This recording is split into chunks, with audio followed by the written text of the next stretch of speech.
Semaglutide. It seems like you can't really escape hearing about it these days, right? Absolutely. It's everywhere. The conversation usually frames it as this incredible tool for weight loss. Yeah, almost like a straightforward medical fix. You take it, the pounds come off. Hmm. Simple. Mm-hmm.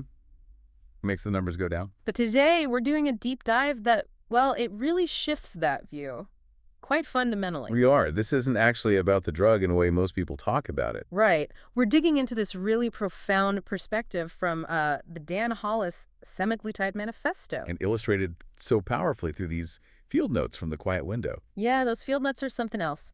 So our mission here is to unpack why Hollis keeps saying this is, quote, not a drug journey, it's a human one. And to explore that really unexpected emotional territory that opens up when food cravings just disappear. What can you, listening, really get from this? Well, think of it as a shortcut, a way to grasp the deeper stuff, the things that often get missed when you just focus on the medication. Beyond just weight numbers, right? Exactly. Yeah. You're talking about biology, sure, but also habit, emotion. Yeah. The insights are pretty surprising. It's about what changes inside. Okay, so let's jump in. Hollis starts with that huge statement. This is not a drug journey, it's a human one. Why is that the first thing we need to get, especially if someone just wants, a fix? Well, it's critical because he frames the tool itself differently. He highlights how it works by quieting the brain's really insistent demands, for hunger, satisfaction, reward. Those biological urges. Precisely. And if you've spent decades, literally decades, battling those intense signals, it's not just a pill you're taking. No. It's this sudden, almost shocking experience of choice. Where maybe you felt you had none before. Exactly. And that's liberating, absolutely. Yeah. But it can also be, well, kind of terrifying. Quite terrifying. Because suddenly you're not just reacting to that constant biological noise. It goes quiet. And you're left with just you. Ah, okay, I see. Yeah. And that's why his approach isn't just writing a prescription. It's about wrapping robust support around it. Education, real human guidance alongside the medicine is much more holistic. Another thing he says that must feel like such a relief for people is willpower was never the problem. Oh, that's a big one. It really is, because so many people carry this huge burden thinking, I just lack willpower, it's my fault. What's he challenging there? He's basically saying that idea is a fundamental misunderstanding of what's actually driving things. Willpower alone. It's just no match for our biology. Right. Or for these deeply ingrained emotional responses we have. Or habit loops built over years and years, decades sometimes. So it explains why just trying harder on diets, it often doesn't stick. Exactly. It often fails long term. Hollis argues what does work is combining insight into your own patterns with some external structure to guide you, and tools like semaglutide, perhaps, that actually align with how your body and brain are wired. So working with your biology, not trying to constantly fight it. That's the core idea, working with it. And then there's this other layer Hollis insists on. This is emotional weight as much as it is physical weight. We all know people eat for reasons beyond physical hunger. Right. Stress, loneliness, boredom, even overstimulation. Comfort, numbing, all of it. But how does Hollis frame that specific challenge for someone who's now on semaglutide and maybe those physical hunger cues are gone? Well, this is really key to his whole approach. He points out that while the medication might silence the physical hunger signals, it doesn't touch the emotional hunger. In fact, sometimes by removing that go-to coping mechanism, foods, it actually makes those underlying emotional triggers louder. Oh, interesting. So they come into sharper focus. Exactly. They demand a new kind of response, a conscious one. Yeah. If you don't address that deeper layer, that emotional recalibration, the risk of relapse, sliding back when the medication stops, it's incredibly high. So his system has to guide people through that internal shift too. It's designed explicitly for that profound internal shift. Okay, so what about the speed of weight loss? Society tends to celebrate seeing results fast. But Hollis warns, fast weight loss without metabolic pacing is a trap. Why is going fast potentially dangerous here? Yeah, this is about sustainability, really, and long-term health. Quick drops on the scale look good, but losing weight too rapidly can actually backfire metabolically. How so? It can trigger your body to adapt negatively. It starts burning fewer calories even when you're just resting. your metabolism slows down. Ah, the dreaded slowed metabolism. Right. Or you lose lean muscle mass, which you really need to keep your metabolic rate healthy over the long haul. So pacing means? It means being really careful, strategic about timing nutrition, building habits, managing overall progress, doing it in a way the body can actually sustain, protecting muscle, protecting that metabolic rate, not just chasing numbers down. Okay, that makes sense. So semaglutide helps create this quiet window, as he calls it. But what does Hollis say is the real work, the part people often miss? Ah, yes. This might be his most crucial point, actually.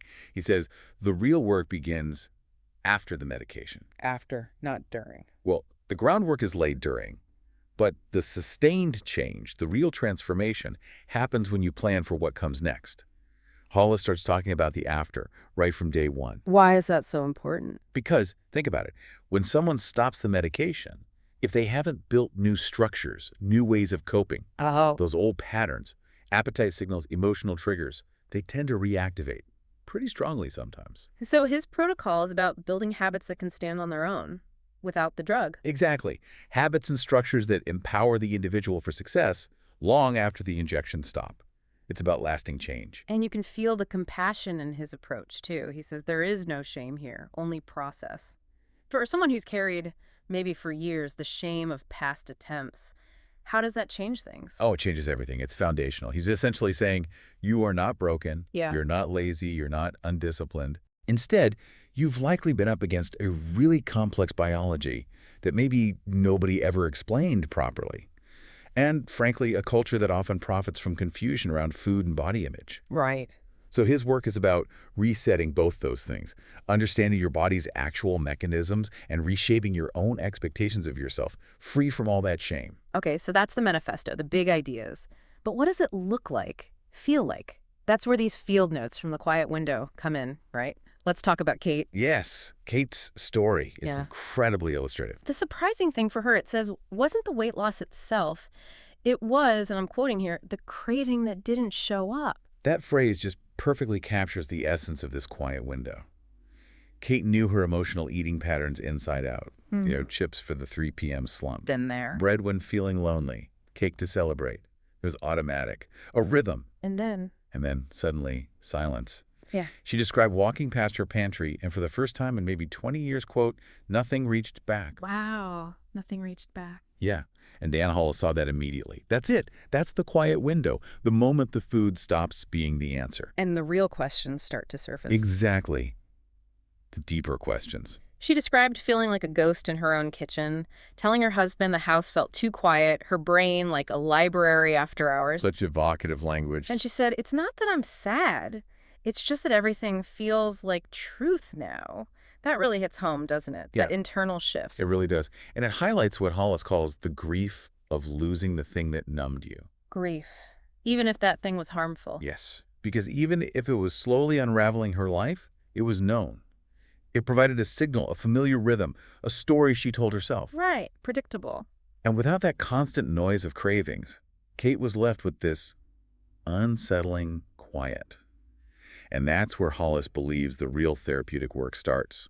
Not with the initial weight drop or the better lab results. Well, when? But when the person starts hearing the echoes, all those years they used food to muffle things. Deeper questions. So what were those deeper questions for Kate? The ones that came up in the quiet? Well, they sound simple, but they're profound. What am I hungry for when I'm not hungry? Who am I without the chase? Meaning the chase for food, for satisfaction. Right. And what's left when the noise goes. Wow. Those are big. What does Hollis do then? Does he offer answers? A pep talk? Interestingly, no. Not answers, not pep talks. Yeah. He talks about offering scaffolding. Scaffolding? Like for a building? Sort of. Support that helps people build their own internal structures. Yeah. Moving from just being motivated, which fades, to building real momentum. Moving from restriction to recognition. Self-recognition. Okay. He understands the semaglutide doesn't magically fix emotional hunger. It just clears the runway. So those big, maybe uncomfortable questions can finally land. Exactly. They can finally land. And Kate's journey after that, it sounds so real. It says no breakthrough, no big epiphany. Yeah, none of the dramatic movie moments. Just small things, consistent actions, like not snacking through sadness one day, choosing tea instead of more wine another night. taking a walk on a Sunday. And this part is beautiful because it felt like a conversation with her future self. That's lovely. And that is the real protocol Hollis champions. It's not about instant perfection. It's not a sudden fix. It's a process. It's a process. Kate isn't done. She's not fixed. She's just here in the quiet, listening. That slow, maybe unglamorous process of just starting to hear yourself again. That's the real progress. That's exactly it. And it loops right back to Hollis's core message. There is no shame here, only process. It really does reframe everything, doesn't it? Reminding you, listening, that you're not broken, you're not failing. It's incredibly empowering. And that other piece, you're not starting over. You're starting right. What does that mean? Starting right. It means acknowledging that if past attempts felt like failures, it probably wasn't about you personally failing. It was likely about not having the right tools, the right understanding, the right support. Tools that actually worked with your biology and psychology. I see. So now maybe with a different approach, maybe with support like this, it's a beginning built on alignment, not on shame or dwelling on the past. Okay, so let's recap this deep dive a bit.